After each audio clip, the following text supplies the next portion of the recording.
2 weeks ago when I was canvassing, I saw that he had a USMC sticker on the door, so I thought it'd be a pretty easy sell. Knocked on the door. He didn't want to talk to me. He didn't want to talk to anybody that had anything to do with politics, but if he did, he was going to talk to a Republican. So being from Bethel, I thought, okay, I got to try to talk to this guy. We got to the point where he invited me inside. We sat down. I was at his kitchen table for 20 minutes. We talked about everything. We talked about what was wrong with politics, what could be fixed with politics, and what he would like to see. Even invited him to the VFW to come with me at one point. And I left there, a guy who wasn't going to vote, or if he did vote Republican, I left there. He had a Conor Lamb button, and he's going to be voting for Conor on Tuesday. He shook my hand and gave me his word. So those are the conversations we're trying to have with people. All right? So. Cool. Thanks, man. I took out the fence everybody, that doesn't lock. thank you so much for what you've been doing, what you're about to do. We are right where we wanted to be. We really could not ask for a better position than we're in right now. The polls say one thing, but we know from being out there that what it matters now is getting to our people and turning them out on Tuesday. That means that our destiny is in our own hands. If we work hard enough in the next 3 days, we're going to get this thing done. I'm so proud to have been part of all this with you guys. To me, the blessing of this campaign is, now the eyes of the nation are on us and all that stuff. But what we're going to get to show is that the old-fashioned, person-to-person way of doing things is still the way it works. We have seen an unprecedented amount of dark money advertising and ads on the air, to the point that I'm showing up at people's door and people go, "It's nice to meet you, but I'm tired of looking at your face." I mean, they literally say that, That's where people are. But the beauty of campaigning the way that we've done it on our side is that all those differences break down in person, I believe. So Nick's ability to sit across from a Republican at his kitchen table and talk to him about the issues gets past all partisan divides, all the things that have hung up this country for so long. And I think really that's the lesson that we can take away from this, is that this form of campaigning is actually the secret for what we want to accomplish. Mayor Bourgeois. Mayor Bourgeois, welcome. Everybody give him a round of applause. Actually, we couldn't have timed that any better, because we have a Republican former mayor here who has been willing to support me and give me a chance, because we've said from the beginning that we may have Democrats, Republicans, and independents, but we're all Americans, and it's time for us to put the country first. Again, that's something that can happen in person when we get to know each other. So let's keep it going. We've got 3 days left. We can have all those conversations around as many kitchen tables as it takes to get these things done. Most of the issues that we've talked about on the campaign so far are not partisan issues. It's infrastructure, fixing our roads and bridges, solving the heroin epidemic and saving our people finally, sticking up for Social Security and Medicare. I'm a young guy. I wasn't around when those programs started, but what I've learned about them is that the real strength of things like Social Security and Medicare, the reason they are such historic accomplishments, is because they apply to everybody. Everybody pays into it, everybody gets something out. And you wouldn't believe the number of really wealthy people who love pulling out their Medicare card and saying, "This is my form of healthcare too, we're all in this together." That's really what we need to get back to. So when we talk about something like infrastructure investment, fixing our bridges, here in Pennsylvania we have the second highest number of structurally deficient bridges in the country. The beauty of that kind of investment is anyone who wants to do the work can work on it. Anybody who has a small business can drive on it. Anybody who's a citizen or lives here can drive on these things and take advantage of them. There's no loopholes and there's no special interests in our infrastructure. Heroin kills people from every political party and every divide every single day. We've got to save everybody. We've got to get back to that idea that the things we are for are universal. They're for everybody. I've been sharing with some people on Tuesday we had a great day with Vice President Biden, and he told the story in one of his speeches about traveling around China and talking to some of the government leaders there. And at one of their dinners, they asked him, "Joe, could you define America in one word?" And he said, "Yes, I can. Possibilities. In America, everything has always been possible." Unfortunately, right now, today, in our own district, there are people who would tell you that's not true. And it's up to us to make that true again for this generation. It didn't happen accidentally. It happened because people like Vice President Biden, people like you, people like our parents and grandparents built this country to be a certain way. We made opportunities available to everybody. We created programs like Social Security and Medicare to take care of everybody. We created a public school system and an infrastructure system that was available to everybody. That's what we're trying to get back to. In that spirit, I'm really happy to be able to introduce you today to a new friend of mine, Congressman Seth Moulton from Massachusetts. Seth has been now in his third term in Congress. He's a 4-time Iraq War veteran, ranked as one of the most bipartisan members of Congress.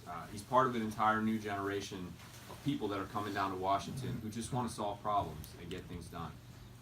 No one is better at that than a Marine officer, if I do say so myself. And Seth has proven that to the country.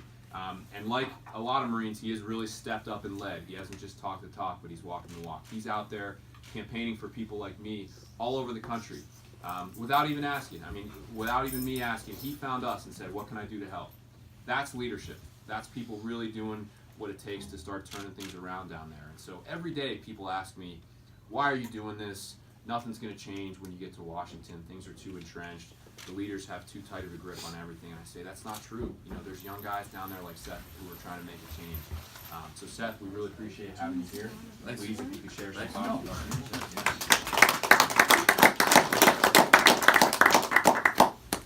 Listen, I gotta tell you how proud I am to be here to support Conor and to support all of you, because that's what this is all about. This is about giving better representation to the American people, and it starts right here today with this special election. You know, when I decided to run, I took on an 18-year incumbent, and I took him on because he just wasn't getting the job done. And down in Washington, I've been willing to stand up to our own party's leadership when they're not getting the job done. And we've got to have more people who are willing to stand up to the Republican Congress, because right now, they're just not getting the job done. Marines go in to get the job done. You know, for hundreds of years, the United States has said, when we need a job done, we're going to send in the Marines. And my observation about being in Washington these days is that a lot of people know what needs to get done.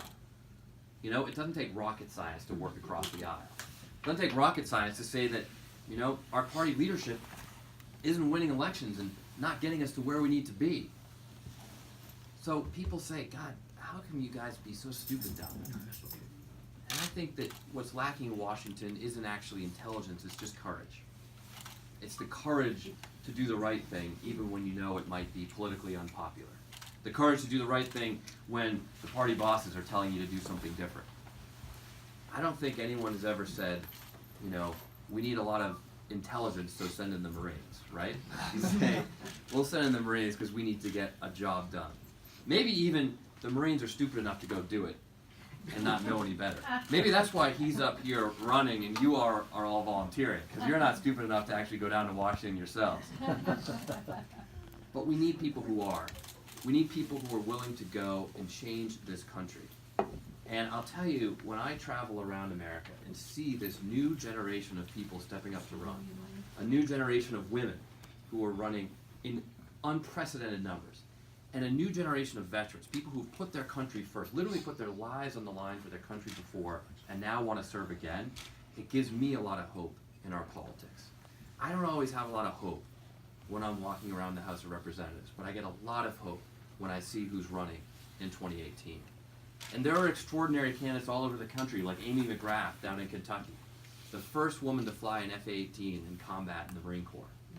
She's taking on an establishment Republican. She's taking on an establishment Democrat in the primary even, and she's doing incredibly well. Mikey Sherrill, up in New Jersey, who was told, you don't have a prayer of taking on the chairman of the House Appropriations Committee, one of the most powerful men in Congress. Well, she's done so well that she just scared him out of the race. This is what this new generation of veterans is going to do to change our politics. Because there is a lot of work that we need to do. Conor's right. It's common sense. It always was a bipartisan issue that we could fix our infrastructure. The opioid crisis hits every part of this country. The wealthiest suburbs, the hardest, the toughest inner cities, and everywhere in between. And we do need to make sure that Social Security and Medicare are there. My parents are counting on it right now. And Conor and I want to be able to count on it when it gets our time to cash in that check. So we have a lot of work to do, but a new generation of veterans is coming there to do it. And there are a lot of people who are running in races like Conor that people in the past have said, this is a tough race to win. And so I'll end with just a quick little anecdote from my own experience running for Congress for the first time in 2014. I took on this 18-year incumbent. A lot of people told me I didn't have a prayer. And about 6 months into the race, actually 9 months into the race, we did our first poll. And I was only down by 54 points. And my pollster said, Seth, it's statistically impossible to win this race. I mean, he was just trying to give me honest advice. He said, look, man, it's just not going to happen this year. It just ain't going to work, so you ought to get out. And my campaign manager, well, he said, you know, Seth, the pollster's right. I think I agree with him. I think you should quit. And so what did I do? I fired the campaign manager. All right. And the person I put in place was the most junior guy in my campaign. I promoted my driver to my campaign manager for one reason, because he was a leader. He was a young Marine, and he knew what it meant to take on a tough job and to get the work done. We won that race by 12 points. We were at this point in the race, the last polls that came out just before the election, we were 3 points down. But we had the kind of momentum that you see right here around Pittsburgh today. And it's in the volunteers. It's in all of you who get out and actually make it happen. It's the energy, it's the momentum that will carry Conor through and ultimately will make lives better for all of you. So thank you for everything that you're doing. You do have an amazing candidate here. You have a candidate who's the talk of Washington. He's the talk of the nation. But he can't be a congressman without your help, without your hard work. And that's why I'm proud to be here with you today. So thank you very much.